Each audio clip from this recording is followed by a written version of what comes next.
विमला अपनी आखिरी सांसें गिन रही थी।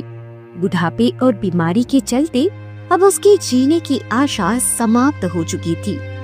वो अपने दोनों बेटे रमेश और सुरेश को अपने पास बुलाती है।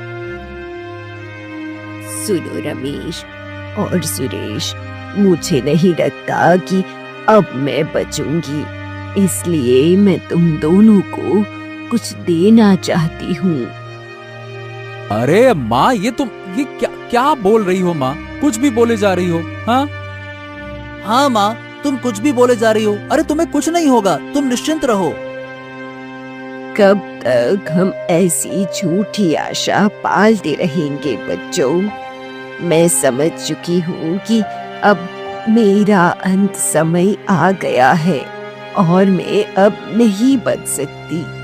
परंतु जाने से पहले मुझे तुम दोनों को बहुत महत्व की बात बतानी है।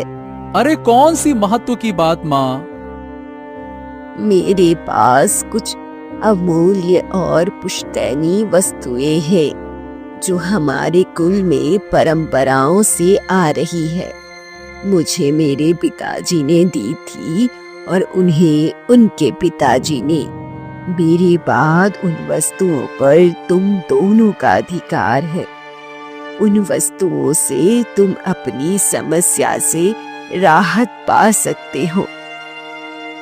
रमेश और सुरेश मन में विचार करने लगते हैं कि उनकी माँ कहीं उन्हें किसी खजाने के बारे में तो नहीं बताने वाली, या ऐसी कोई अमूल्य वस्तु है उसके पास जिसे पाकर हम धनवान बन जाएंगे। रमेश, तुम बड़े हो बेटा, इसलिए पहले तुम्हें दे रही हूँ। ये लो, एक सिक्का। क्या? एक सिक्का? सुरेश बेटा, तुम्हारे लिए ये पोटली। एक बात याद रखना, ये पोटली और सिक्के का उसी समय उपयोग करना जब तुम्हें इसकी सबसे ज्यादा आवश्यकता हो या तुम्हें किसी की सहायता करनी हो।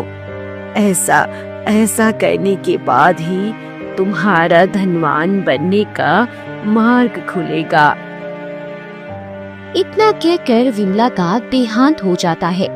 रमेश और सुरेश अपनी माँ का अंतिम संस्कार करते हैं।